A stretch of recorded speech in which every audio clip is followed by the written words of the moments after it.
Olá pessoal, esse é um depoimento bem breve que eu vou fazer. Eu quero falar, não preparei nada, eu quero falar bem espontaneamente e vai acompanhar todos os vídeos. Na verdade, é para que a pessoa que esteja vendo os vídeos tenha em mente que não partiu de mim, né, o desejo de estudar esse assunto, de largar tudo que eu faço, né, e de fazer só isso, né, e de falar para o mundo isso. Na verdade, não. Foi um chamado de Deus. Mas o que eu quero destacar é que durante todo o processo, durante 7 anos, né, Deus me dava os textos, né, todos eles, eu estudei todos eles. Quando eu esgotava o estudo, que não tinha mais como entender, eu tinha pego todos os textos que ele me deu, cobria todo o assunto, né, de cada assunto, eu estou falando especificamente de cada assunto, né, ele cobria todo o assunto e eu não conseguia, então ele me revelava aquilo que eu não conseguia. Tá? Aí que ele me revelava, senão ele só me dava os textos. E eu ia, quando chegava num beco sem saída de novo, ele me revelava aquilo. Então, assim, foi um processo longo de 7 anos para que eu compreendesse tudo que eu compreendi da escatologia, mas isso não estava em mim, não vem de mim, a capacidade não é minha, eu não teria como descobrir isso sozinho, porque é extremamente complexo. Né? São 2000 anos de, digamos, de distorções em cima do texto que não tem como um ser humano sozinho descobrir, né? Então o mérito é de Deus, né? A Ele cabe todo o mérito, toda a glória, toda a honra, né? Todo louvor, né? A mim só o cobri de vergonha, porque eu, como sou homem, sou pecador, né? Sou falho, né? Então não vou conseguir passar tudo que eu gostaria de passar, mas vou me esforçar para fazer o máximo, tá? Mas eu gostaria que você tivesse isso em mente. É aquilo que Deus passou para mim, não vem de mim, tá bom? Um abraço então, tchau.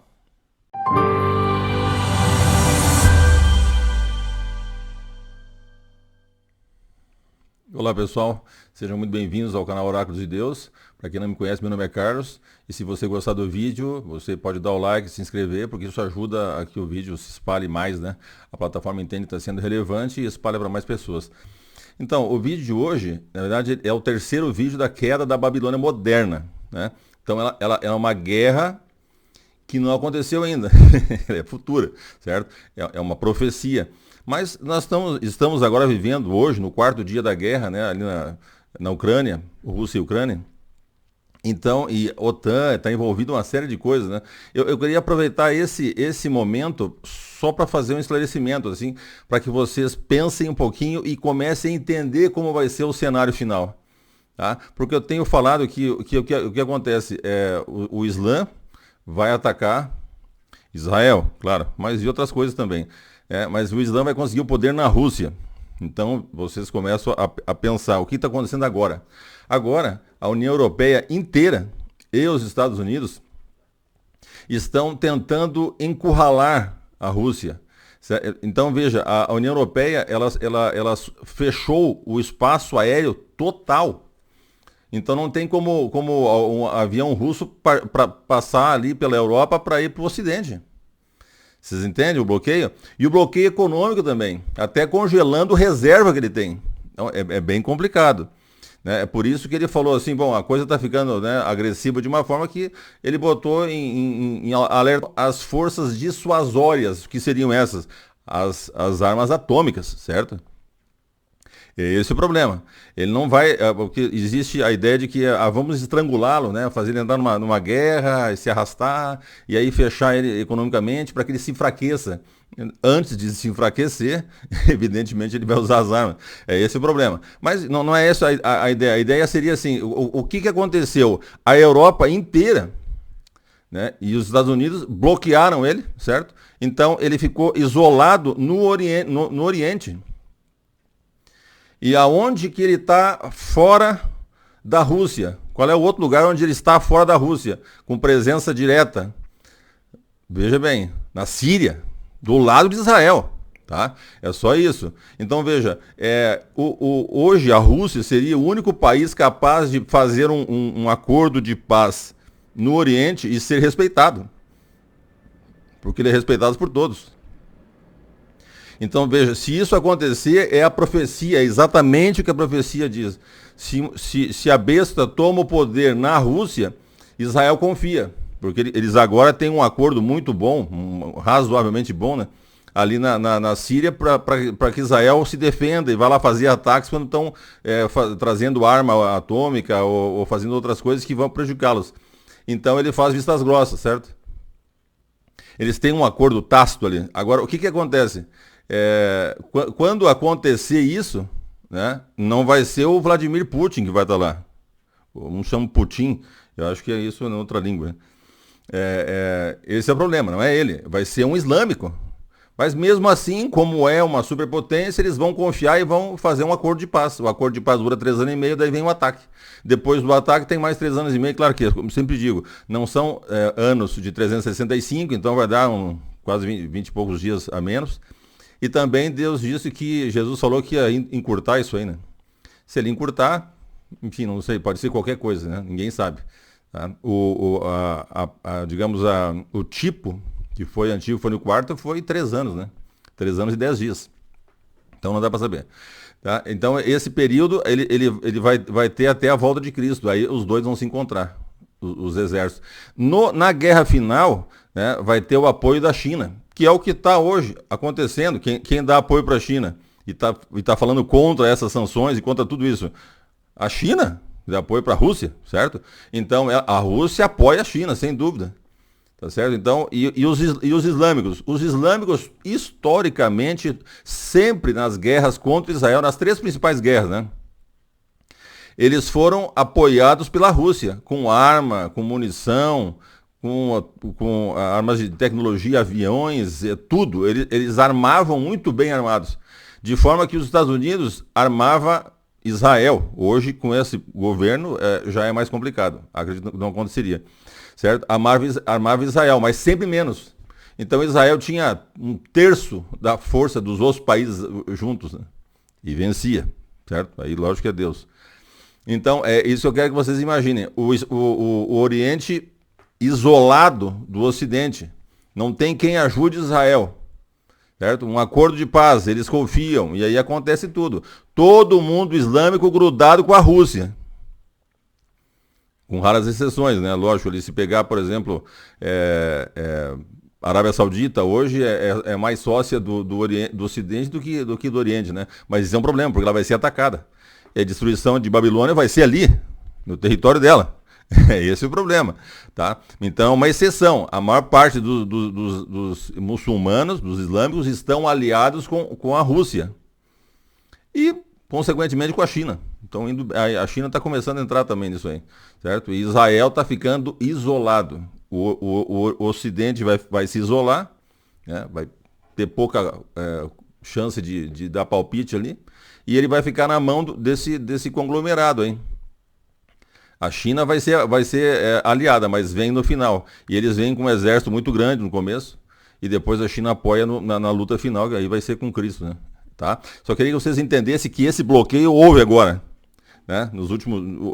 Praticamente hoje foi anunciado, já tinha falado de fechar, hoje foi os bloqueios totais e tudo economicamente, o máximo que eles conseguem fazer é isso. Eles estão isolando.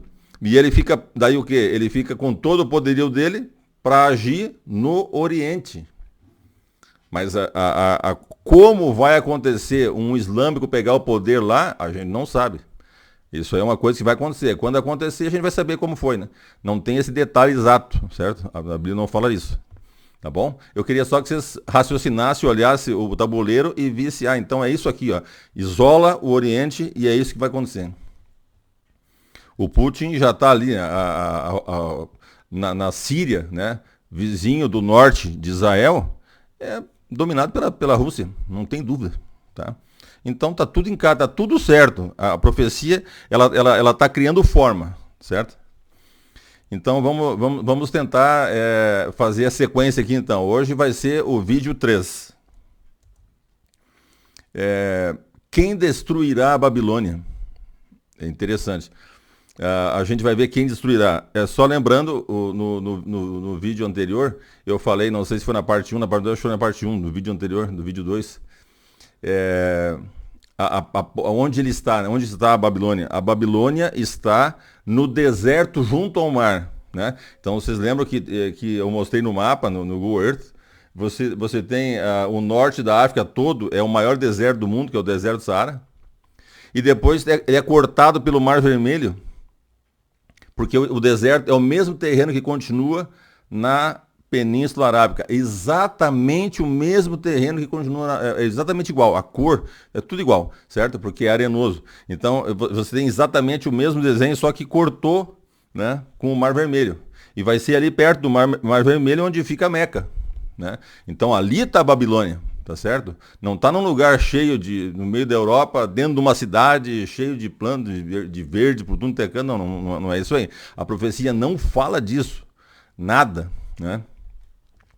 Então, isso tanto no Velho quanto no Novo Testamento, né? A mulher, quando foi levada, por exemplo, o apóstolo João foi levado pelo anjo em espírito a um deserto para ver a mulher sentada sobre a besta escarlate. Ela estava num deserto, certo? No deserto. Mostrei para vocês no mapa que não tem como considerar Roma um deserto, né? Longe disso. Tá, então vamos começar aqui em Apocalipse 17, 1 a 3. Aliás, 15 a 18, né? 15 a 18, eu deixei errado, depois eu conserto. Apocalipse 15 a 18. 17, né? O capítulo 17... eu não estudei com vocês ainda. Eu li um pedacinho inicial no outro vídeo, que foi a parte do deserto, e agora vou continuar nele, mas eu não estudei o Apocalipse. Depois eu vou estudar especificamente o capítulo 17, depois o capítulo 12 e o 13 junto, enfim. Só para a gente ter isso melhor descrito. Mas aqui eu vou usando alguns detalhes só para referência da onde está a besta e como ela vai ser destruída. Então o 15, aqui embaixo, o anjo disse ainda: as águas que você viu, onde a prostituta está sentada, são povos, multidões, nações e línguas. Então ela não está na água, ela está no deserto, mas a água representava povos, multidões, nações e línguas. Os quase 2 bilhões de fiéis islâmicos, tá? Dentro de países, na maior parte deles, de maioria muçulmana. Aí é que a coisa complica, né? O 16. Os 10 chifres que você viu e a besta, então veja, os 10 chifres, né, que estavam na cabeça da besta que a mulher estava sentada em cima, né, ele tinha 7 cabeças e 10 chifres. Então, o que são os chifres? Os 10 chifres que você viu e a besta, né, a besta e os 10 chifres odiarão a prostituta. Eles vão querer destruir a prostituta. E isso Deus que vai colocar no coração deles, né? Eles a deixarão devastada e nua. Comerão as carnes dela e a queimarão no fogo. Veja a expressão, né? É expressivo o negócio. Tá? Queimarão no fogo, comerão a carne dela e deixarão nua, né? 17. Porque Deus incutiu no coração deles, isso é Deus que colocou no coração deles, destruir. Tá lá, a gente já vai ver quem é. Né? Que realizem o seu propósito, executem-no de comum acordo e deem à besta o reino que possuem até que se cumpram as palavras de Deus. Tá? Verso 18. A mulher que você viu é a grande cidade, que é a grande Meca, a grande cidade. Tem a grande mesquita lá, né? Tá? É esse o problema. É a grande cidade que domina sobre os reis da terra. Mas todos os reis da terra, a gente está vendo hoje. Se você ligar a televisão hoje, lógico, tem que ver televisão também de outros países, especialmente mais do Oriente, né? Televisão da Rússia, da Europa, outro lugar, porque aqui é meio complicado.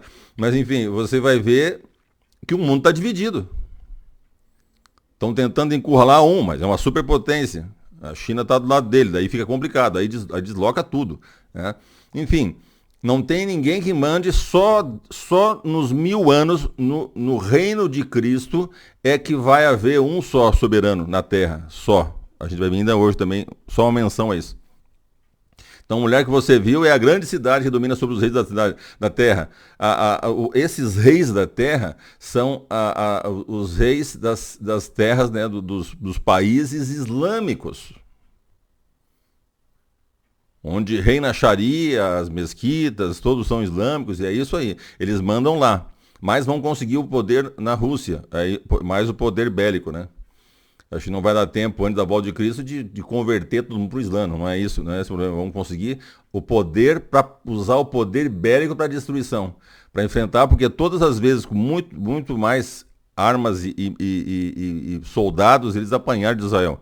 É por causa de Deus. Então, eles sabem disso, que vão se preparar o máximo que der para uma guerra mundial, né, para poder atacar Israel. É assim que funciona. Certo? Então, os reis da terra são esses reis desses países muçulmanos, que estão diretamente ligados a ela, tá?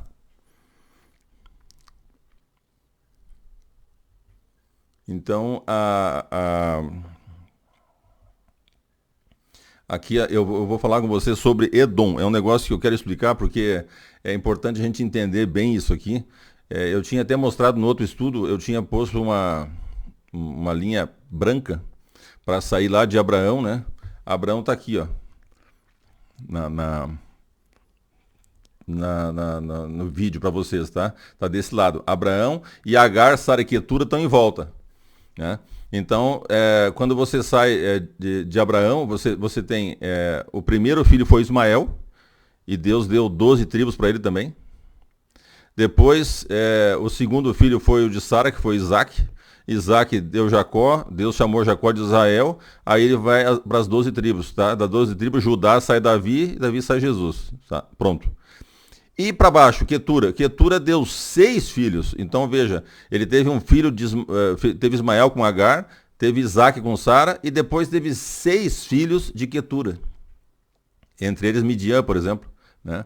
O Joxã dá Dedã, o Dedã ficou mais conhecido, o Joxã não é mais conhecido, mas por causa do Dedã ficou conhecido. Midian é super conhecido, né? O sogro de Moisés era midianita, né? Agora, então veja, a união de todos eles, esses povos, né? Eu já falei para vocês, só para lembrar, tá? Que Esaú casou com a filha de Ismael, a Basemate. Mas tem diferença grande assim de como escreve o nome, mas eu usei esse. Então você vê, a Basemate era filha de Ismael, casou com Esaú, portanto ficou genro. E o filho de Esaú, o Reuel, ele ficou o quê? Neto de Ismael. Acabou, misturou tudo, certo? Os midianitas se misturaram também, todos eles se misturaram com os ismaelitas e com os edomitas.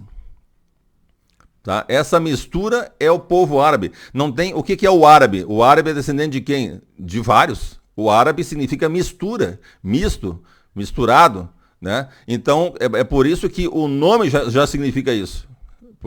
Por isso que foi dado o nome, porque é uma mistura de raças. Tá certo? Então, quando você fala Edom, só aquele pedaço de terra mais ao sul de Israel, que era chamado de Edom, que hoje está aí no sul da Jordânia, né? Não representa todo Edom, né? Você tem Temã, por exemplo, uma cidade lá na divisa com Iêmen, lá embaixo, certo? Então veja, eles se misturaram. Mas vamos ver um detalhe que não importa onde ele esteja, ele vai representar agora os árabes, porque ele é uma parte integrante dos árabes, né? Mas ele vai representar. Vai ser interessante entender isso aí, tá? Só para a gente relembrar isso aqui. Então vamos ver.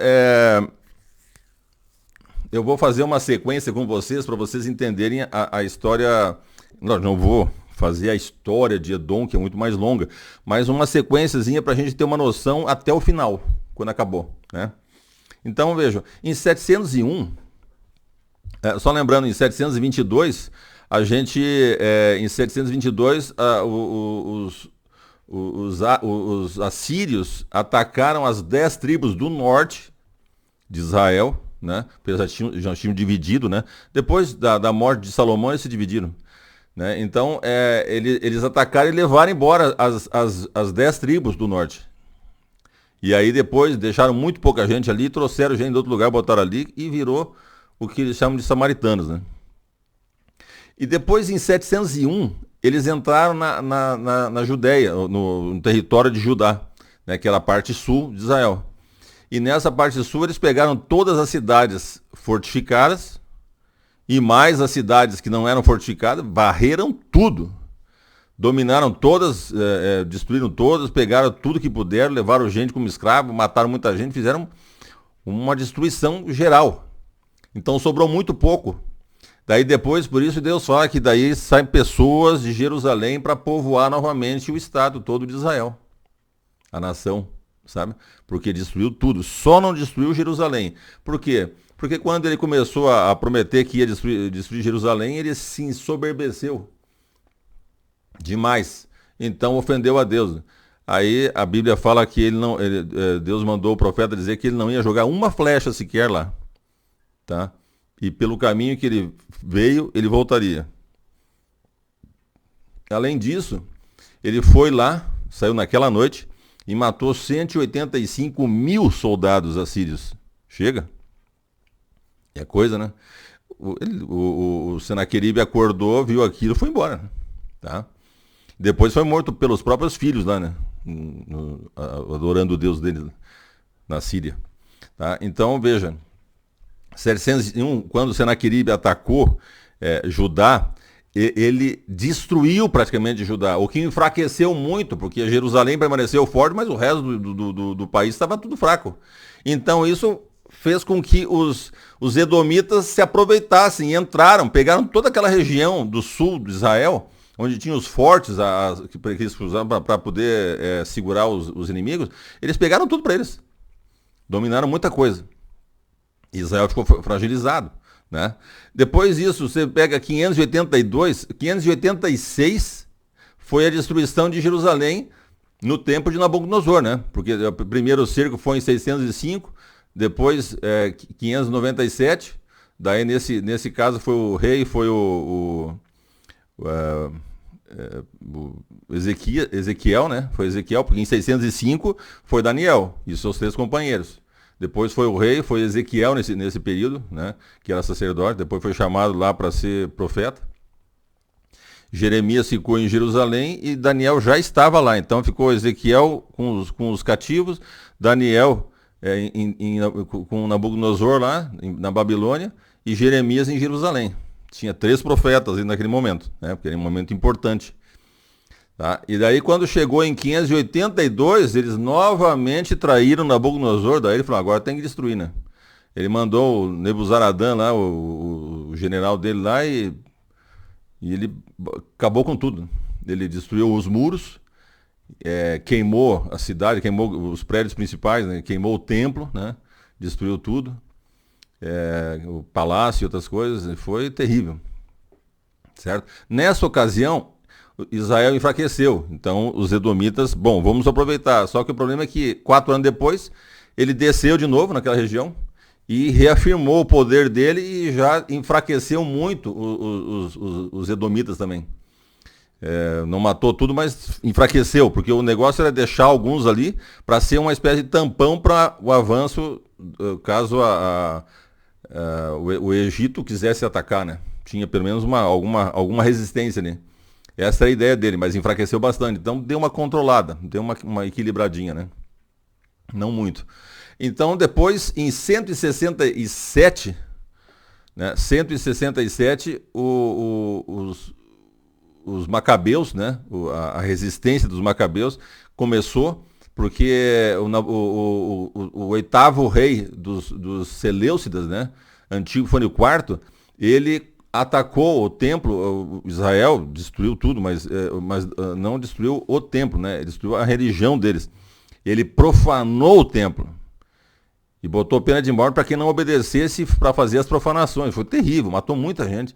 Então um grupo uma família de sacerdotes, né, se rebelou e conseguiu, né, em 164, ou seja, 3 anos e 10 meses depois, purificar o templo. Conseguiram tomar aquela região ali, ficaram fazendo guerra com o pessoal que estava na fortaleza, né? E para eles não virem ali, limparam o templo, purificaram e fizeram a cerimônia do Hanukkah. É uma coisa interessantíssima, assim, a história, uma história que você deve saber, porque isso é uma parte da história de Israel, né? Fundamental para a compreensão. Então, nesse período, o que aconteceu? Quando os outros povos souberam que eles purificaram o templo e começaram de novo, se rebelaram. Ficaram com muita raiva. Então, vários começaram a matar os judeus que estavam no meio deles, mas especialmente os edomitas, que é o que tinha entrado no território de Israel, né? Então, aconteceu isso que está aqui em 1 Macabeus 5, 1-3. O que aconteceu? Quando as nações circunvizinhas tomaram conhecimento de que o altar havia sido reconstruído e o santuário fora reconsagrado, como antes, ficaram sumamente irritados e decidiram exterminar os descendentes de Jacó que viviam em seu meio. Então, como tinham várias bolsões lá de Edomia, começaram a matar quem estava no meio deles. em seu meio, começando assim a perpetrar massacres e expulsões entre o povo. Aí o que aconteceu? Então Judas, que estava guerreando contra o Império, digamos que o Império de Alexandre, só que os Seleucidas, né? Porque os quatro generais eram o Seleuco, que era o maior. Então, nesse período, era o antigo quarto Epifânio. Se ele estava vencendo o exército, não ia vencer os coitados, então o que aconteceu? Ele foi lá, Judas, guerreou contra os filhos de Esaú, que são os idumeus, ou os edomitas, né? Na Idumeia, na região de Acrabatena, porque eles estavam assediando Idumeia, porque daí eu acho que isso aqui é mais no grego, né? Não é edomitas, né? Fica Idumeia. Na região de Acrabatena, porque eles estavam assediando Israel, infligiu-lhes fragorosa derrota, humilhando-os e tomando seus despojos. Então eles foram lá e detonaram, né? Agora, isso não foi suficiente. A coisa continuou um pouquinho depois, continuou de novo. Então vamos aqui para outra parte. Não, Flávio José. Isso, essa parte, o Flávio José conta a história. Daí depois de que Judas fez isso, um sobrinho dele, que é filho de Simão, que era irmão de Judas, né? Em 134 a 104 a.C. ali, foi o período em que ele reinou. E nesse período, né, aconteceu isso aqui, ó. Hircano tomou ainda os idumeus, porque ele teve que atacar eles, né? Porque normalmente tinha tido problema com os edomitas, né? Os idumeus, tanto faz. Hircano tomou ainda os idumeus as cidades de Adora, Maresa, e depois de subjugar toda essa grande província, permitiu-lhes lá ficar, contanto que se fizesse circuncidar e adotasse a religião e as leis dos judeus. Veja bem, ele dominou tudo e falou: vocês vão ser expulsos ou vocês se convertem. Então vocês vão ter que circuncidar todo mundo, até os adultos, né? Adotar a religião e as leis dos judeus. E eles, veja, o temor de serem expulsos de seu país levou-os a aceitar essas condições. E eles aceitaram. E desde então eles foram para sempre considerados judeus. Veja que interessante. Eles fizeram parte, aqui, nesse momento, né? Quem estava nesse bolo, né? Nesse bolo que aceitou essa condição, estava Antípatro. Antípatro, de acordo com o Flávio, deve ser Antipas, mas alguns diferenciam Antípatro de Antipas. Antípatro, ele era o pai do Herodes o Grande. O Herodes que construiu o templo de Jerusalém. Tá? Que era pai do Herodes Antipas, que mandou decapitar João Batista, certo? Então veja, nesse período eles eram de Edom, eles eram edomitas, eram inimigos, né? Mas eles tiveram que se converter na marra. Se converteram, tudo bem. Mas depois deu tudo aquilo que aconteceu com os Herodes, né? Tá? Então nesse período que o pai do Herodes, o Grande, entrou. E depois o Herodes conseguiu o poder porque Roma achou melhor dar para ele, né? Era mais fácil negociar com ele do que os judeus, que eram mais rígidos. Tá certo? Então, veja, aí o que aconteceu? Passou isso, veio Herodes, construiu o templo, né? Aí veio os filhos dele e tal, Israel ali, e depois acabou que deu uma revolução. Depois da morte de Cristo, né? No ano 33, então, quando você vai... quando você vai para o ano 70, tá? O ano 70, bons anos depois, eles fizeram uma revolta, a revolta judaica, né, que é a maior de todas, né? Depois teve uma outra grande, mas não tão grande. E essa revolta grande fez com que a Roma investisse com tudo para cima para poder parar essa revolução.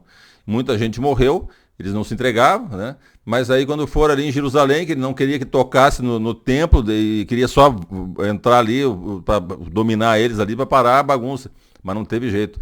Os inimigos de Israel, incluindo principalmente os edomitas, né? Os árabes, que estavam os edomitas misturados,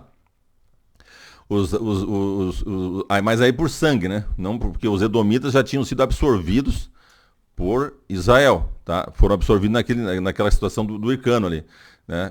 Quando o pai do Herodes se converteu lá. Tá? Então ali é a raça dos árabes, que tem edomita junto, mas aí já não contava com aquela etnia ali. Eles entraram lá no templo e botaram fogo, né? Isso contra a ordem do imperador. Tá? E esse que foi a história. Mas no ano 70, quando acabaram toda aquela confusão ali, morreu milhões, né? Naquele período desapareceu para sempre a nação de edomitas, de Edom. Não existia, os idumeus, não tinha mais a Idumeia, acabou, não tinha mais isso, tá? Nunca mais houve isso, certo? Os judeus, depois do cativeiro, voltaram. Porque o cativeiro a gente fala para Babilônia, né? Depois dessa destruição, nem todos saíram, mas ficaram muito poucos, mas eles foram voltando. Esse período todo sempre teve judeu por lá. Eles iam se infiltrando e ficando lá, mas eram pouquinhos. Até que depois da Segunda Guerra Mundial eles voltaram em massa e aí voltou o Estado de Israel. Mas os edomitas, ninguém sabe, aquilo não existe mais, certo? Os edomitas não existem mais.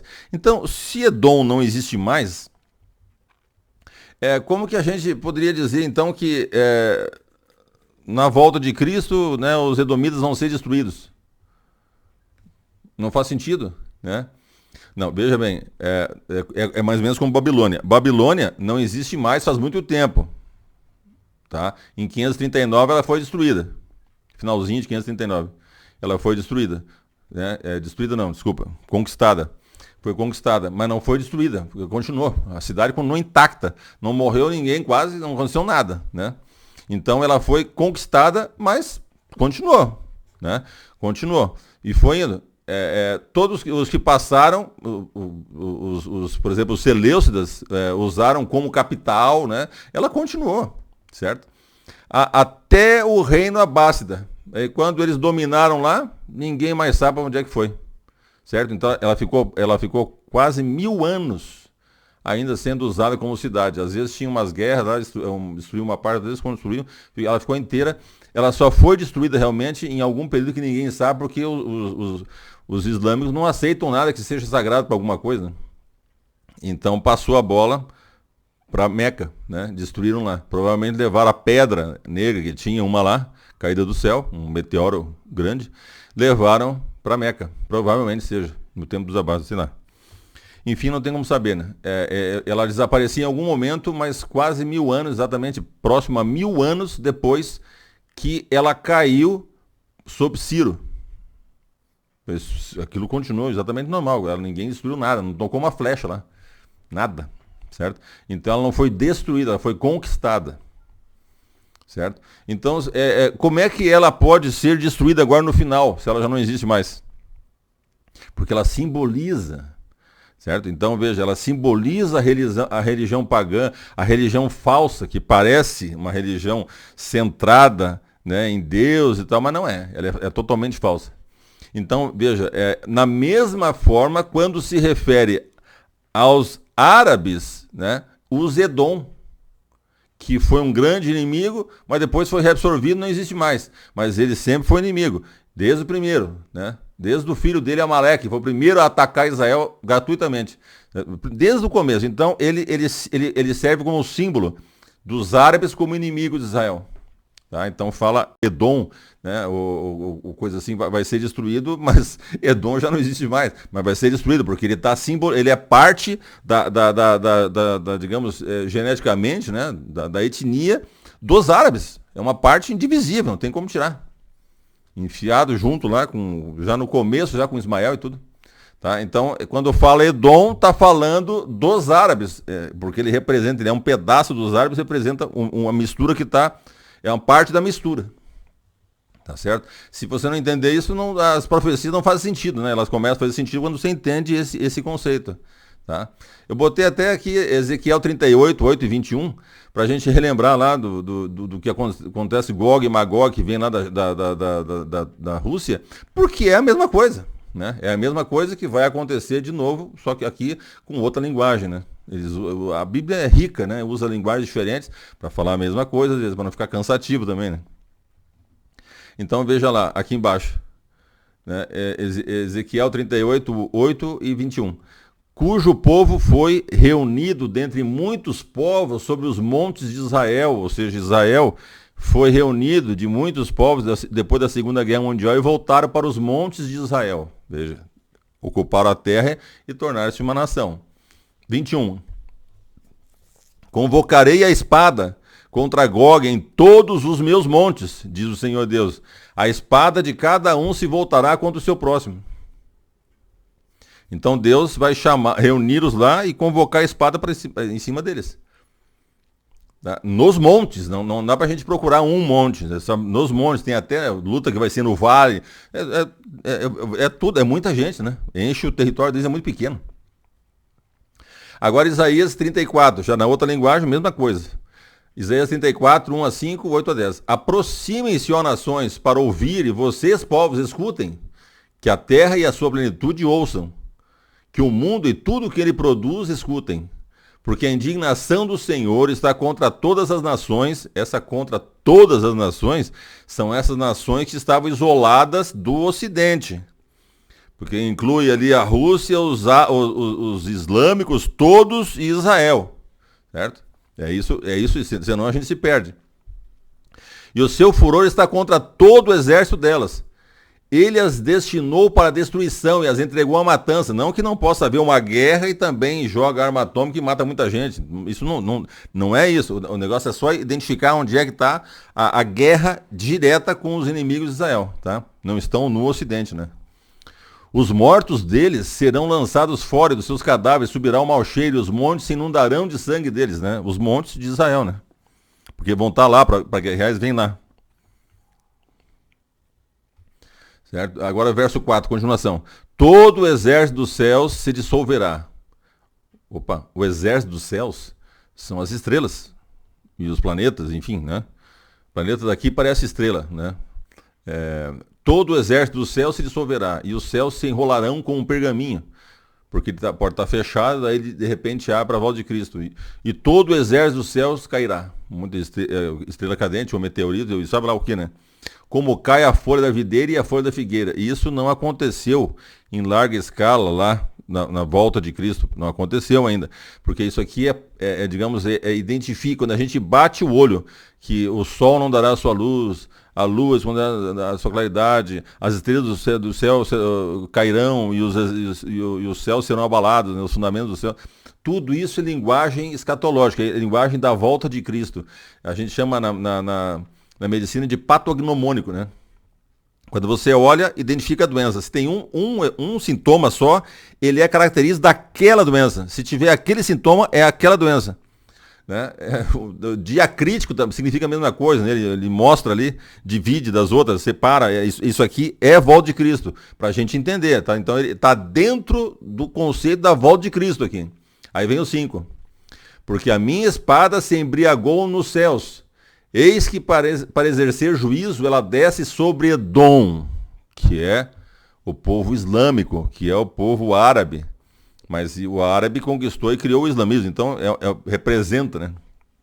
Mas aqui está em Edom mesmo, ali está tá na Península Arábica. E sobre o povo que destinei para a destruição. 8. Porque esse será o dia da vingança do Senhor, o ano de retribuições pela causa de Sião. Pela causa de Sião. Sião é um monte que tem em Jerusalém. Então veja que só para a gente ficar sempre lembrando disso, nós estamos aqui no Oriente Médio.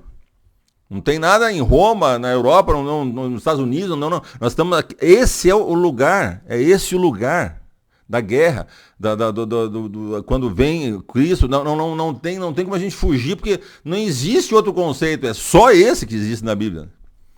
Então, os ribeiros de Edom se transformarão em piche, e o seu pó em enxofre, e a sua terra se tornará em piche ardente. O que é piche? Betume é petróleo. Certo? É o que eles mais têm, petróleo. Né? Eles têm ribeiros na Arábia, sim, é como se fosse o leito de um riozinho. Eles são sazonais, tem tempo que tem água, tem chuva e roda bastante a água, como se fosse um rio, e depois seca na seca. Né? Então eles são sazonais, não é como um lugar como a Amazônia, que tem água e água, né? Não é isso aí. Tá? Então esses lugares vão correr piche, só para a gente ver. Tá? 10. O fogo não se apagará nem de noite nem de dia, e a sua fumaça subirá para sempre. De geração em geração ficará abandonada e para todo sempre ninguém passará por ela. Todo sempre é muito tempo, normalmente, mas eternidade é bem difícil, é mais relacionado com Deus, né? Ou não acabar mais, por exemplo, depois que a gente for salvo, não morre mais, vai embora. Agora, quando fala assim, 1000 anos, pode falar também para sempre, de geração, né? Porque a palavra Olã significa também muito tempo, tá? É importante entender, senão a gente vai dizer que a pessoa vai ficar, quando vier Cristo e destruir os ímpios, eles vão ficar queimando ali para sempre. Você imagina, acabou o pecado, morando aqui e está lá, porque fala que a gente vai ver, né? Quando sair vai ver queimando. Nós vamos ficar vendo queimando, aquilo eterno. 1 bilhão de anos depois está lá os caras queimando. Ou seja, se ele está queimando, ele não morreu ainda, né? Ele vai ficar eterno igual a gente. Não existe isso aí, né? Tem que entender o conceito. Para sempre pode ser, porque nunca mais vai existir. E para sempre, né? Durante muito tempo. É mais ou menos isso. Tá? Então, como é que a gente podia lembrar, entender de como vai ser isso? O piche ardendo para sempre, né? Durante muito tempo, né? Lógico. Veja que interessante aqui. Eu botei essa imagem para vocês, porque isso aqui aconteceu. E não faz muito tempo. Vocês lembram, eu acho que muitos lembram, né? De quando o Saddam Hussein invadiu o Kuwait, né? Ou Kuwait, enfim, depende da língua que você fala. Ele invadiu e daí houve muita pressão, especialmente da OTAN, dos Estados Unidos e tal. E eles acabaram tendo que sair. Quando eles saíram, ele ficou com raiva e falou assim, olha, saiam, ao voltar vocês queimem todos os poços de petróleo que achar. E eles queimaram em torno de 700 poços de petróleo, pessoal. Dê uma olhada aqui, a gente já vê aqui uma meia dúzia ou mais aí de petróleo, de poços ó, tocando fumaça, você não vê nada para cima. Tudo fechado de fumaça. É assim que ficou o país inteiro, uma coisa horrível. Então é mais ou menos, dá pra gente ter uma ideia do que vai ser piche pegando fogo e correndo pela... Imagina o que vai ser uma coisa absurda, né? Tá? Essa é a descrição bíblica, viva, né? E real, isso aqui é real, é petróleo. Uma outra coisa, então, aqui em Ezequiel 25:13, aqui embaixo, assim diz o Senhor Deus, também estenderei a mão contra Edom, e eliminarei dele pessoas e animais. Farei de Edom um deserto. E desde Temã até Dedã cairão a espada. Eles vão atacar e depois queimar. Então, Temã e Dedã, existe esses lugares antigos, né? Eles têm às vezes várias teorias de onde são, certo? Mas o que eu acho que casa mais com a descrição bíblica é essa localização. Temã não tem como negar, porque lá tinha os judeus temanitas. Os judeus temani, também chamados, né? Porque esses judeus, inclusive quando Israel foi destruído lá, né, eles não tinham mais como saber a escala dos sacerdotes, porque eles queriam refazer tudo, ter o dia que tivesse o templo novamente, para poder usar a mesma escala que foi criada lá no tempo de Davi, né? Então eles procuraram e tal, até que acharam os judeus temanitas que ficavam ali no Iêmen, quase divisa com a Arábia Saudita. Eles viviam ali, porque ali era Temã, por isso judeus temanitas. Aí eles viviam ali e eles tinham a cópia. Então ficou tranquilo. Hoje se tem a cópia perfeita porque os temanitas tinham preservado isso, né? Isso é bem interessante. Temã até Dedã, né? Dedã é mais em cima. Tem uns que colocam o Dedã entre Medina e Meca. Mas, enfim, né? Ali parece mais óbvio porque é uma das possibilidades. Então, esse seria a região mais atacada por causa de Medina e Meca, né? As duas partes. Por quê? Porque o Irã já falou que quer destruir, que vai destruir, tem profecias sobre a destruição. Só para vocês entenderem. É esse o problema. Isso é dito já, faz parte de toda a teologia islâmica. Não é assim, a gente está lendo a Bíblia aqui, deve ser isso. Não, isso existe. Isso é uma comprovação da Bíblia. A teologia deles comprova a Bíblia, né? Porque a Bíblia está falando uma coisa que é real e que vai acontecer, né?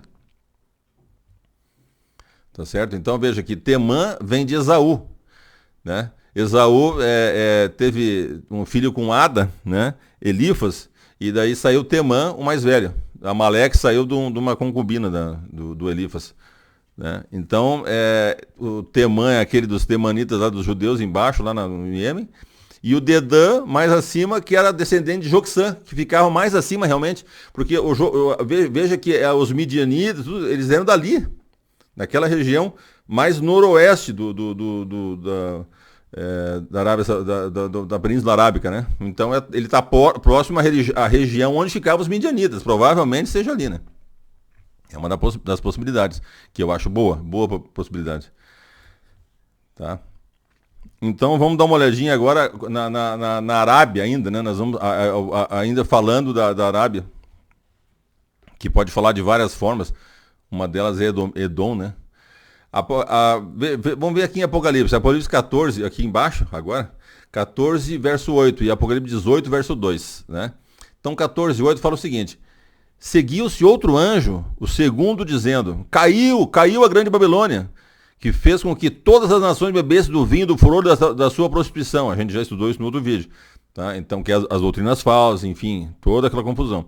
Aí Apocalipse 18, 2 vai falar novamente da queda de Babilônia, queda final de Babilônia. Babilônia já não existe há bastante tempo. Então exclamou com potente voz, dizendo, caiu a grande Babilônia.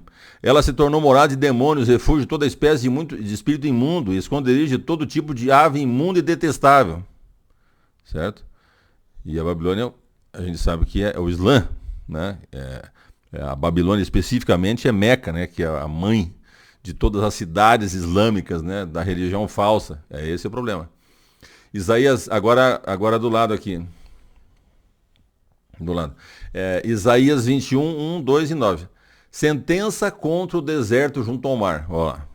Tá lá. Deserto junto ao mar. Com as tempestades vem do sul, ele virá do deserto, uma terra horrível. Vamos ver qual é o deserto que vem os inimigos para destruir ali aquela região. Né? A Meca, Medina, enfim. Uma visão terrível me foi anunciada. O traidor procede traiçoeiramente e o destruidor anda destruindo. Ao ataque, Elão! Fecha o cerco, ó Média. Então, veja. Já fiz cessar todo o gemido. Então, veja. Quem que é Elão e quem que é Média? Aonde fica Elão? Elão fica na Pérsia, no Irã. Média, no Irã. Então, é do Irã que vem. Vem do Irã. Porque ele prometeu que ia destruir. Tá, tudo bate. A Bíblia e a promessa dele. Tudo. E as profecias dele. Tudo. Eis, agora vem uma tropa de homens cavaleiros de 2 a 2. Então ergueu ele a voz e disse, caiu Babilônia. E todas as imagens de escultura dos seus deuses jazem despedaçadas por terra. A linguagem é como se fosse babilônica, mas está falando do Islã, lógico. Aí vem ali o 11 e depois 13 a 17. Sentença contra Dumá. Gritem-me de Seir. Né? Seir é o primeiro lugar onde Esaú, né, foi morar, numa região montanhosa. Ele foi lá e chamava os montes de Seir. Né? Então, gritem-me de Seir. Dumá fica ali dentro da Arábia Saudita. Tudo ali da Arábia Saudita. Né? No Península Arábica, melhor, né? Guarda, a que horas estamos à noite? Guarda, a que horas? Sentença contra a Arábia, nos bosques da Arábia. Passareis a noite, ó caravanas de dedanitas. Dedã. Lembra de Dedã, de Joxã lá, que é dali daquela região, né? Moradores de Dedã, né? Traga-se água ao encontro dos sedentos, ó moradores da terra, de Temá. Temá, porque não tem o N de nariz, ele fica Temá. Quando tem o N, ele escreve geralmente com A e um tio, porque para dar o som do N, né? Levai pão aos fugitivos. Então, eles estão invadindo. Porque fogem de diante das espadas. Estão tudo fugindo. De diante da espada nua, de diante do arco armado e diante do furor da guerra. Porque assim me disse o Senhor, dentro de um ano, tal como de jornaleiro, toda a glória de Quedar desaparecerá. E o restante do número dos flecheiros, os valentes dos filhos de Quedar, será diminuído. Porque assim eu disse o Senhor Deus de Israel. Enfim, essa região do que vai acontecer, da onde vão acontecer as coisas. Isaías 42, 11. Ergam a voz o deserto, as suas cidades e as aldeias habitadas por Quedar. Exultem os que habitam em Selá e clamem do alto dos montes. Aí Jeremias 25, 23, 24. Dedã, Temã, Buz e todos os que cortam o cabelo nas têmporas, todos os reis da Arábia e todos os reis mistos de gente que habita no deserto. Então, a Arábia é o deserto e o misto de gente que mora no deserto são os árabes, que é formado pelos todos os descendentes de Ismael, de Quetura, né? Os de Agar, de Quetura, e mais os de Esaú ainda, certo? Então, só para a gente ver aqui, a linguagem é toda essa, então são lugares que existiam, receberam o nome de povos, né, que descenderam dos descendentes de Ismael, dos filhos de Quetura e de Edom. Todos eles estão aí, né? Vou mostrar tudo de novo aqui, que vocês já viram, né? Tá bom? Então, uma outra coisa que a gente tem que lembrar é assim, Israel, quando surgiu, né, ele surgiu no Egito, já perseguido pelo Egito, já.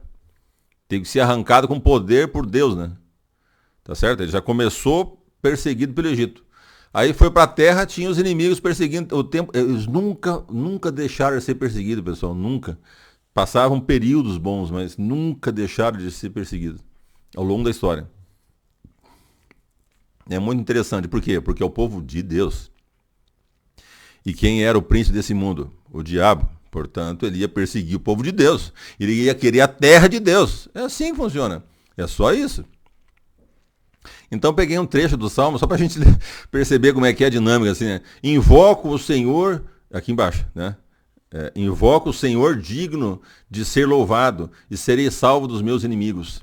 14. Atirou as suas flechas e espalhou os seus inimigos, multiplicou os seus raios e os dispersou. Veja que flecha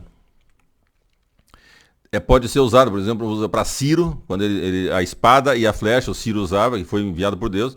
Deus às vezes, aqui, por exemplo, está falando que jogou suas flechas e tal, não tem problema. Também é usado, mas ali quando chega em Apocalipse, ele põe dois personagens com um cavalo branco, e um com uma espada que sai da boca, que é característica de Deus, quando ele vai fazer juízo, né? Sai da sua boca uma espada. E aí descreve todos os aspectos de Cristo aqui. Os nomes que ele tem, todos títulos de Deus. Tá? E aqui ele sai com os cavaleiros que entram para dar a morte, que é o primeiro ataque do Islã. Primeiro ataque islâmico são os 4 cavaleiros. Certo? Tem que entender isso aí. Aí o que acontece? Os 4 cavaleiros, o primeiro está sendo descrito com um arco na mão, que era o principal. Justamente, né? Por quê? Porque Ismael era arqueiro, né? Então ele fica identificado. Ele só não precisaria do arco para identificar, porque ele é um dos 4 cavaleiros que vem trazer destruição. Eles começam a grande tribulação e quem acaba é a guerra com Cristo, que vem lá no final. Por isso está lá em 19, na Apocalipse 19, tá certo? Esse o problema, mas ali ficou muito característico, né, de a gente pensar, bom, mas aqui, por que esse... Tem mais um detalhezinho, né, ele está com um arco, né? Então, só para relembrar. Então você viu o leito das águas e descobriram os fundamentos do mundo pela tua repreensão, Senhor, pelo sopro impiedoso das tuas narinas, quando Deus abriu o mar para Israel passar. Do alto o Senhor me estendeu a mão e me segurou, ele me tirou das águas profundas. Então ele mistura a história digamos, de Davi, né, que era da onde vai sair Cristo, né, o rei davídico e a salvação que eles tiveram lá quando saíram do Egito, mistura tudo, porque eles estão sempre em guerra. 47 até 50 aqui, ó. O Deus que por mim tomou vingança e me submeteu povos, o Deus que me livrou dos meus inimigos, sim, tu que me exaltaste acima dos meus adversários, me livraste dos homens violentos. 49. Por isso eu te glorificarei entre os gentios, ó Senhor, e cantarei louvores ao teu nome. 50. É ele quem dá grandes vitórias ao seu rei, que era Davi, e usa de misericórdia para com o seu ungido, com Davi, a sua posteridade para sempre. Na posteridade está Cristo, entendeu? Que inclui, por isso ele é digamos, o rei messiânico, né? Dele sai o Messias, entende? Tem que entender esse aspecto aí, né? Importantíssimo, né? Agora eu vou pegar uma coisa aqui que fica no Novo Testamento, né? Para a gente entender algumas coisas interessantes aqui. Lucas, aqui embaixo, Lucas 1,32. Esse será grande e será chamado Filho do Altíssimo. Deus, o Senhor, lhe dará o trono de Davi, seu pai. Então veja, Jesus vai receber o trono de Davi, seu pai. Davi era o rei de Israel. Portanto, ele vai reinar em Israel, certo? Nos 1000 anos, né? Mas vamos para o contexto mais longe. Então, Apocalipse 12:5. Ela deu à luz a um filho homem, que há de governar todas as nações com cetro de ferro. Quando é que vai ser isso? As nações com cetro de ferro no céu? Não. Depois de que acabou o pecado? Também não. Nos 1000 anos na terra. Porque a Bíblia fala lá no Apocalipse, eles vão reinar sobre a terra. Tá? As nações ficam ali e eles reinam sobre a terra. Tá? Ela deu à luz a um filho homem que há de governar todas as nações com cetro de ferro. O filho da mulher foi arrebatado para junto de Deus, seu trono. Então Cristo está lá, até que venha para botar os inimigos sobre debaixo de seus pés. Mateus 22:44 diz: disse o Senhor ao meu Senhor, sente-se à minha direita até que eu ponha os seus inimigos debaixo dos seus pés. Ele está citando aqui Salmo 110:1 e é Cristo falando, tentando mostrar para eles que ele não pode ser filho literal de Davi, né? Porque ele já existia antes. Então, disse o Senhor ao meu Senhor. Então, Deus falando de Deus, não é? Ele não pode ser só um homem. Está explicando para eles, né? Mas ele usa esse texto aqui, interessante. Salmos 22:29. Todos os ricos da terra se banquetearão e adorarão. E o adorarão. Haverão de ajoelhar-se diante dele todos os que descem ao pó, cuja vida se esvai. Veja que no dia da volta dele, né, no juízo, até aqueles que estão sendo mortos no juízo vão se ajoelhar e adorá-lo. Todos, tá? Ninguém fica fora. Porque está escrito, por mim mesmo jurei, diz o Senhor, diante de mim todo joelho se dobrará e toda língua confessará que sou Deus. Então por que é isso?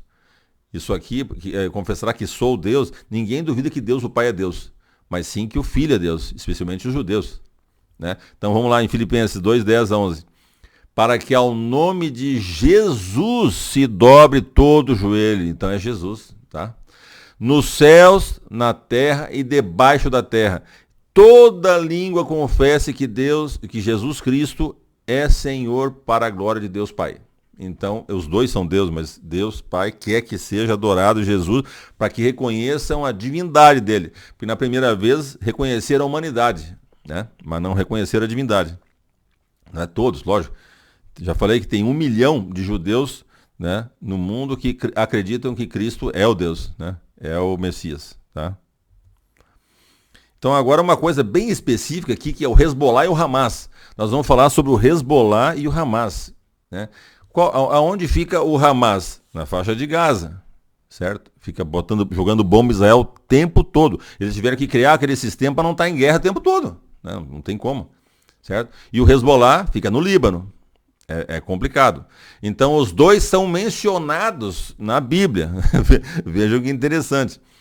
Joel 3:1-4. Começa aqui embaixo. Ó, eis que naqueles dias e naquele tempo em que mudarei a sorte de Judá e de Jerusalém, ele vai resgatá-los, né, e restaurar o reino, certo? Congregarei todas as nações e as farei descer ao vale de Josafá. Todas as nações da terra? Não. Todas as nações que virão até lá e que são os inimigos deles, são os povos vizinhos, inclusive. Vamos lá. E ali entrarei em juízo contra eles, por causa do meu povo e da minha herança, Israel, a quem elas espalharam entre os povos, repartindo a minha herança entre si. Verso 3. Lançaram sorte sobre o meu povo e deram meninos em troca de prostitutas e venderam os meninos por vinho e beberam. O que vocês têm contra mim, Tiro, Sidom e todas as regiões da Filistia? Veja bem, quando ele fala assim, o que vocês têm contra mim, Tiro e Sidom? Tiro e Sidom ficava onde?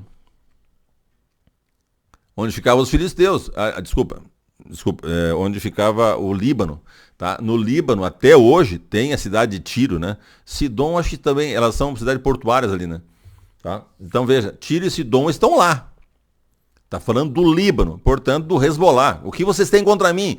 Não é qualquer libanês lá que você vai achar que eles estão contra, eles não querem saber de nada. Mas o Hezbollah são os que vão pensar o tempo todo em como destruir Israel. É só isso.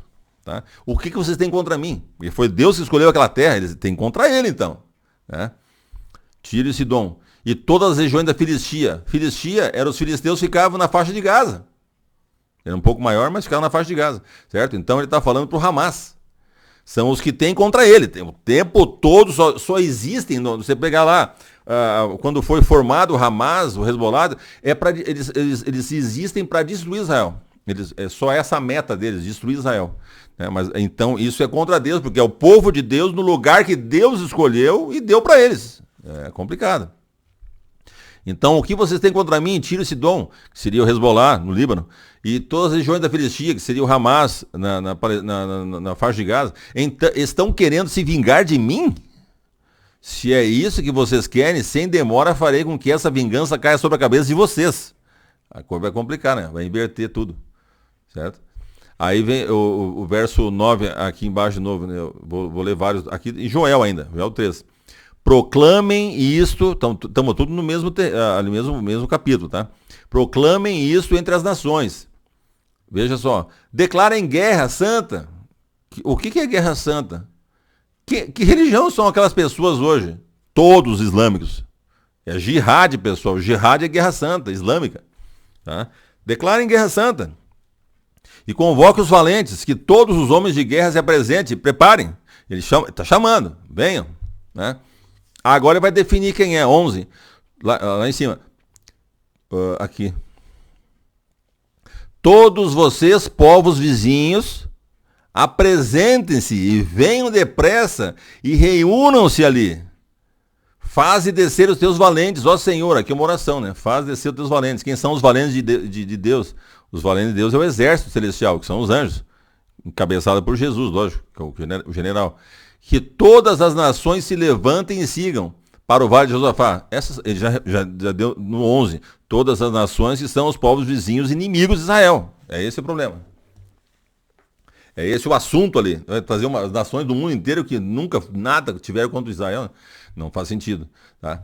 Que todas as nações se levantem e sigam para o Vale de Josafá. O Vale de Josafá é aquele vale que chama Vale de Cedron hoje. Né? Você sai de Israel, quando saía do templo, Jesus atravessava o Vale de Cedron e subia para o Monte das Oliveiras, né? Que fica ali. Depois vai para onde ficava lá, onde morava Lázaro, enfim, Betânia, né? Aquelas regiões lá. Então aquele monte vai ser fendido, né? Isso aí na volta de Cristo é outra coisa. Então, reúnam-se no Vale de Josafá, aquele vale que corta ali do lado, porque Israel ia até ali, né? Jerusalém, aliás, ela acabava no muro do templo. Hoje é maior, lógico. Tá? Então, no Vale de Josafá, porque ali me assentarei para julgar todas as nações vizinhas, tá? Todas as nações, às vezes não fala qual é, mas às vezes fala vizinhas, aí esclarece que não é todos os povos, todas as nações. Porque o dia do Senhor está perto no vale da decisão. 15, olha lá, olha o patognomônico, que é a descrição patognomônica, é volta de Cristo, vai ser agora, verso 15. O sol e a lua se escurecem, as estrelas deixam de brilhar. O Senhor rugirá de Sião e Jerusalém e fará ouvir sua voz, os céus e a terra tremerão, mas o Senhor será o refúgio do seu povo e a fortaleza dos filhos de Israel. Então isso é volta de Cristo. Assim vocês saberão que eu sou o Senhor. Israel vai saber, e os povos vizinhos saber que eu sou o Senhor. Jesus era o Senhor, é Deus. O Deus de vocês, aí falando para Israel, que habita em Sião, o meu santo monte, ele habita em Sião sempre. Ele só deixa que as pessoas ocupem lá, mas ele habita em Sião, o meu santo monte. Jerusalém será santa, estranhos não passarão mais por ela. Quando ele voltar, ele vai fazer isso, ele vai deixar ela e ninguém mais passa lá estranho. Ele vai ficar aqui os 1000 anos, reinando. Ele vai ficar preso na terra? Não, mas escuta, ele não é Deus. Deus é onipresente, ele pode estar em todos os mundos criados, no universo inteiro e aqui também, sem problema. Senão seria assim, você fala com ele, ele não consegue falar com mais ninguém. Você tem que entrar numa fila enorme, de 1000 anos para poder conseguir falar com ele. Não existe, ele fala com todos ao mesmo tempo. Isso é Deus, tá? Não pensem assim, pensem em Deus, Cristo é Deus, tá? Então assim vocês saberão que eu sou o Senhor, o Deus de vocês, que habita em Sião, o meu santo monte. Jerusalém será santa, estranhos não passarão mais por ela. Acabou, né? Vai ser assim depois, né? Aí tem mais dois aqui, ó. O Egito, 19, 20 e 21. O Egito se tornará uma desolação, porque a primeira nação atacada, quando eles descerem lá, por exemplo, a besta descer com o poder da Rússia, né? Com a Turquia, com o Irã e mais alguns aliados, ele vai descer e vai lá no Egito, porque o Egito é que começou a guerra primeiro. Aí vão no Egito, detona tudo. Depois vão destruir o resto. Então o Egito se tornará uma desolação e Edom se fará um deserto abandonado. Quando eles voltarem, pegam o Edom, né? Por causa da violência que fizeram aos filhos de Judá, em cuja terra derramaram sangue inocente. Então, no começo da guerra, eles estão fazendo a vontade de Deus. Lembra que Deus colocou no coração deles destruir a meretriz e vai destruir exatamente. Todos, né, na terra cumprem a vontade de Deus, que não deixa passar de um limite. Tem que ir para lá, tem que ir para lá de qualquer jeito. Vai um pouquinho para cá, um pouquinho para lá, mas vai acabar indo para lá, tá? Esse, na história é assim que Deus age. Ele não deixa sair do limite que ele impõe.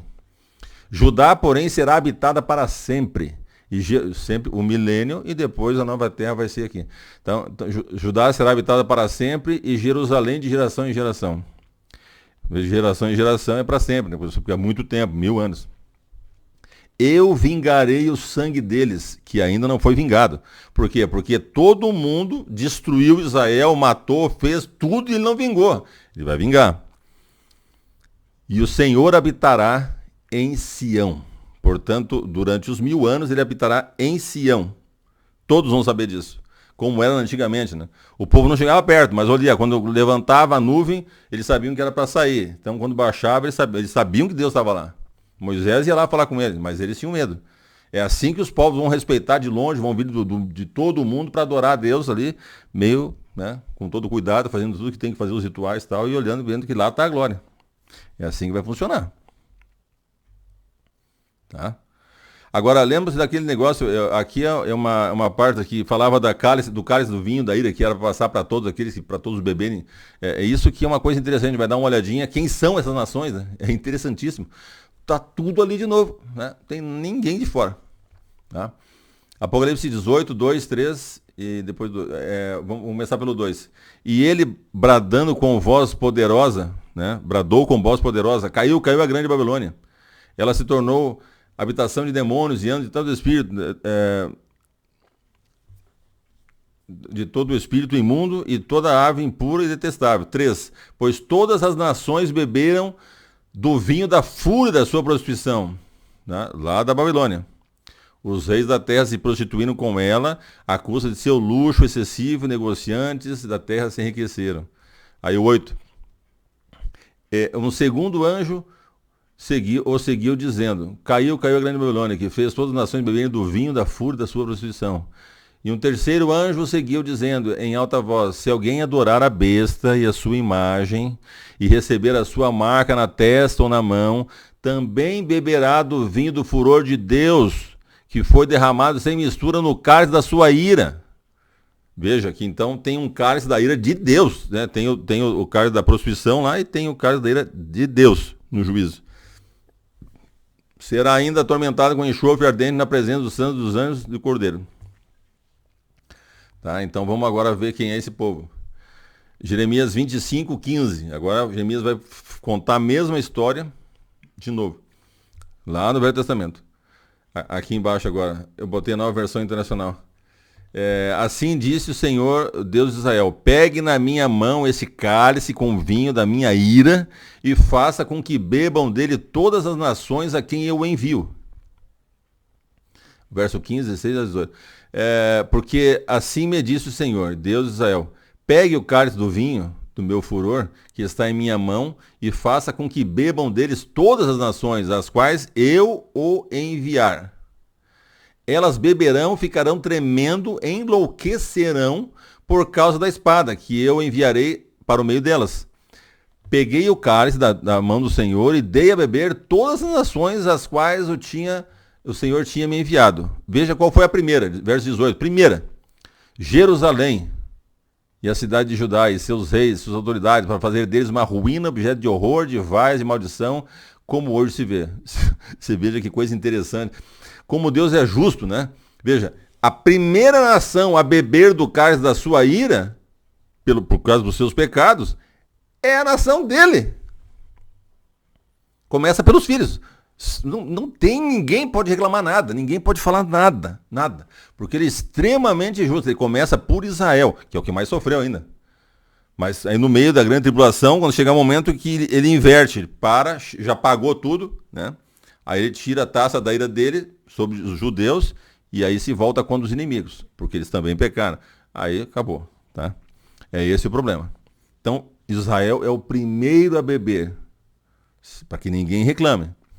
Jeremias 25, 19 a 26. Faraó, rei do Egito, e os seus servos, as suas autoridades e todo o seu povo, todo o misto de gente, todos os reis da terra de Uz, dos seus reis da terra dos filisteus, Elon, Gaza, Ecrom, Asdote, né? Então o misto de gente ali seria, pega na Arábia ali, né? E Edom também é citado diferente. 21 lá. Edom, Moabe, os filhos de Amon, seria hoje os 3 países que formam a Jordânia. Todos os reis de Tiro, os reis de Sidom, os reis da Limar, né? Limar já complica tudo, porque se você sai dali, você vai para lá na Turquia, né? Dedã, Temã, Buz e todos os que cortam os cabelos nas têmporas, todos os reis da Arábia e todos os reis mistos de gente que habita no deserto, né? Então, a terra de Uz ali fica em Edom, né? A terra de Uz aceita que fica na terra de Edom, que era meio misturada, entrava dentro da Arábia Saudita, aqui, mas ele cita separado a Arábia também. Misto de gente que habita no deserto, porque ficava gente lá que tinha aquelas tribos beduínas lá, andando, nômades, né? Todos os reis de Zinri, todos os reis de Elão e todos os reis da Média. Aí você pega o pessoal lá hoje é o Irã, né? Da Pérsia. 26. Todos os reis do norte, e os de perto e os de longe. O que seria o rei do norte, perto e longe? Se você pega de Jerusalém e põe exatamente no norte, você vai passar na Turquia primeiro, perto de Ankara, inclusive. Passa perto de Ankara. E se você continua para o norte, atravessa o Mar Negro, você cai na Rússia e vai passar perto de Moscou. Então os reis do norte de perto seria ali na Turquia, né? E os reis de longe seria lá na Rússia, tá? Um após o outro, todos os reinos do mundo, né? Aí quando fala do mundo, parece que é o mundo todo, da terra, Eretz. Israel, para começar, é chamado Ha-Eretz, né? Ou Ha-Eretz, porque é a terra a terra que Deus deu. Geralmente usa só a terra, né? Como Thalia, por exemplo, aquela rainha que quando morreu o filho matou todos os descendentes de Davi, mas escapou um que eles esconderam um. Aí ela foi reinar sozinha, né? E aí fala que ela reinou sobre a terra. Algumas traduções até já mudaram isso, né? Reinou sobre a terra. Imagina, reinou sobre a terra, só Judá, né? Mas é terra, você entende? Então tá falando terra, a terra onde estão essas pessoas, né? Sobre a face da terra, né? Então, quando fala face da terra, quer dizer a superfície, né? Adamá, né?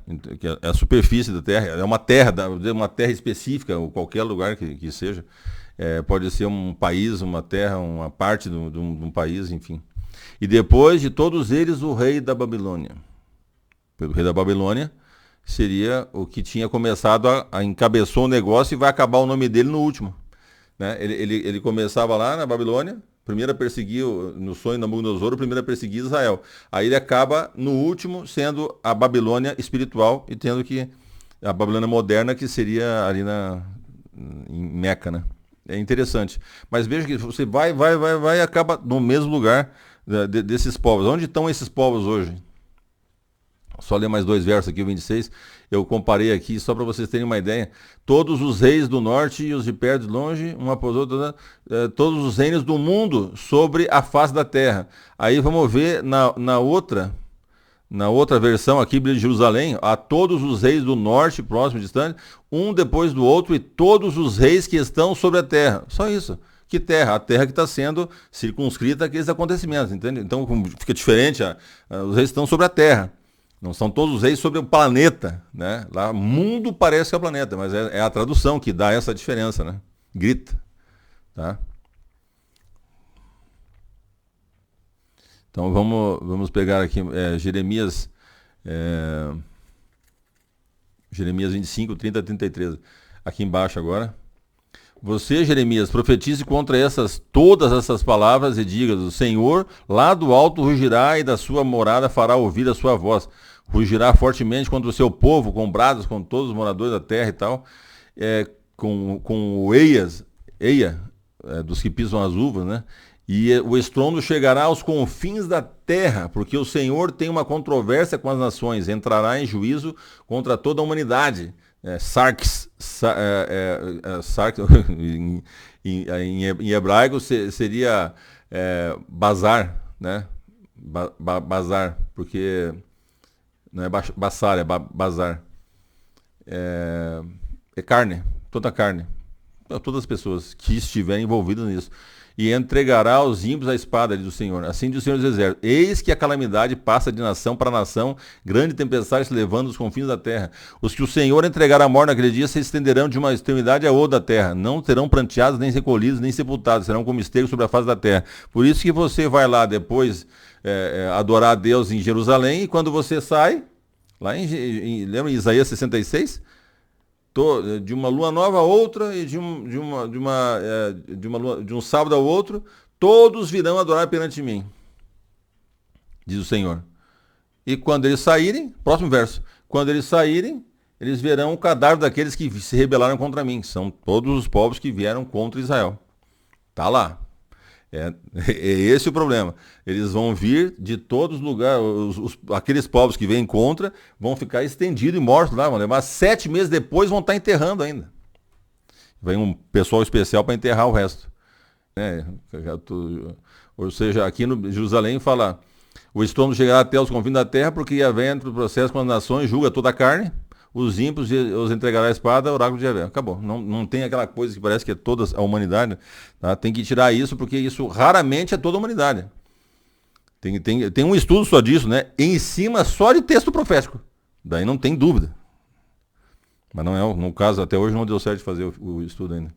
Agora eu vou mostrar para vocês aqui, então, onde estão essas pessoas. Veja, onde estão esses reinos, né? Ali, Egito, Palestina, Jordânia, Líbano, Turquia, Arábia, Irã, Iraque. Então, veja, essas pessoas todas, a Arábia, eu acho que eu só dupliquei, fiz 2 vezes, é o mesmo. Irã e Iraque. Então, esses países ali, todos eles estão representados nesses nomes que usa, essas expressões ou regiões da época, tá? Elas vão acabar nesses que estão lá: Turquia, Irã, Iraque, Líbano, Palestina, Jordânia, Egito, Arábia Saudita, e pronto, tá tudo naquela volta ali. Então, é simples entender, porque é só você botar no mapa e você entende que é sempre aquele povo ali, né? Não tem como fugir disso, tá?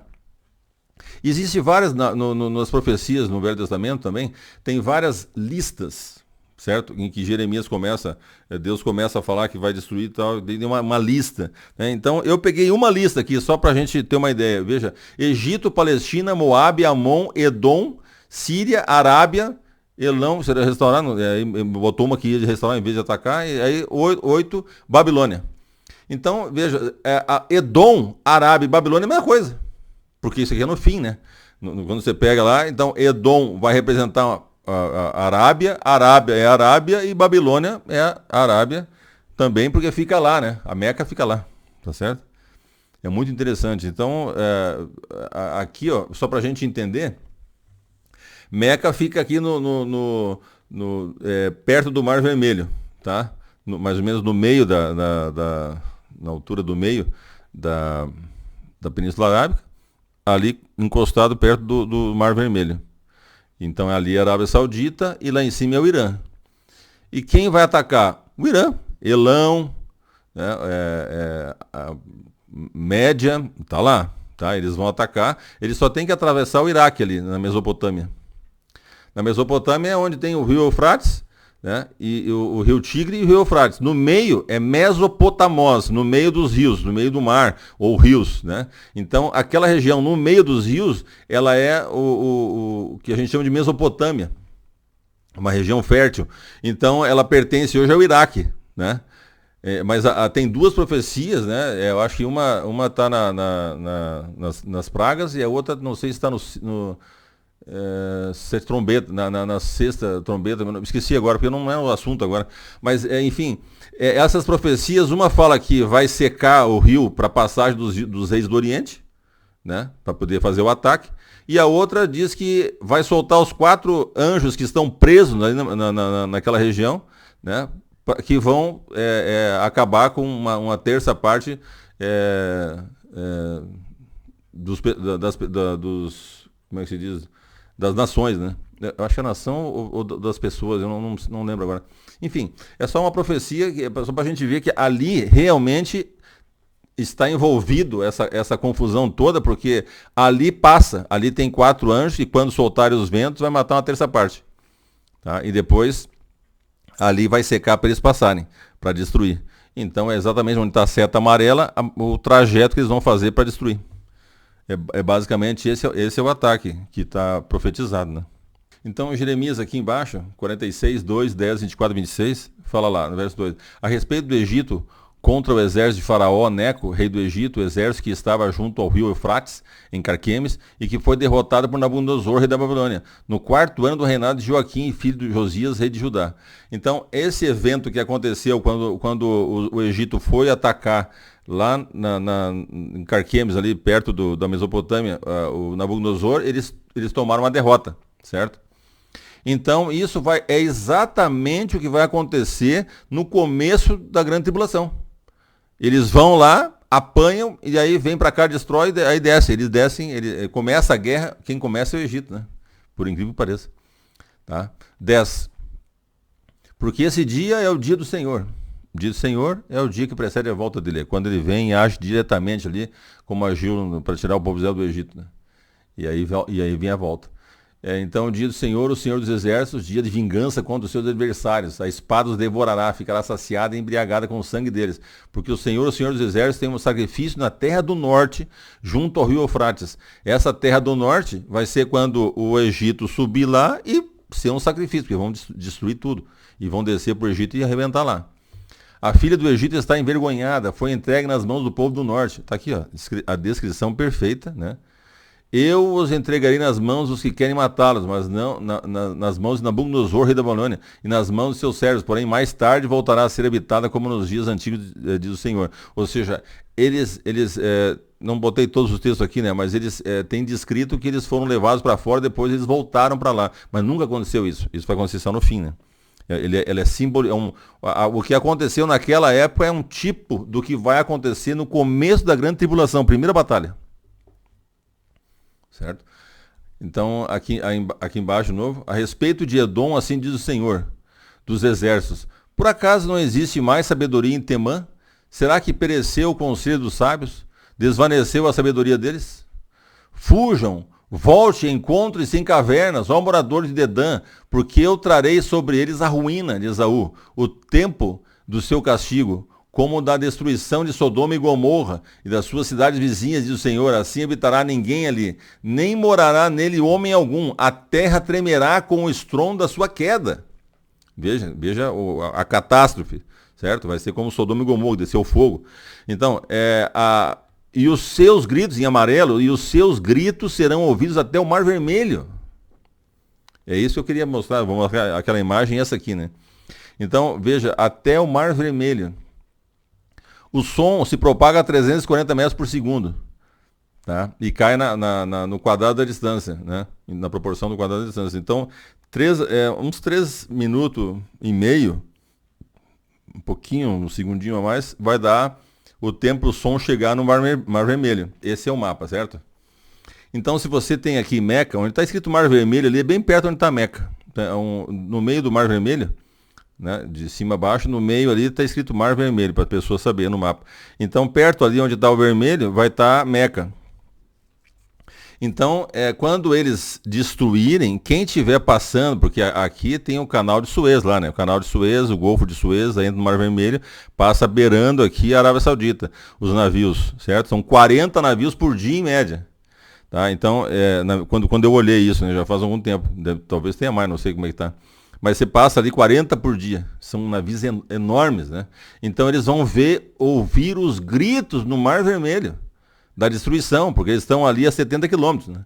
72. certo? Isso se propaga, porque aquele deserto, né, não tem quase barreira, vai embora, tá? Se você botar eles na Babilônia, a Babilônia, a cidade de Babilônia, eu fiz o cálculo da distância, dá 1.027 quilômetros, não dá, né? E se eu fiz o cálculo de Roma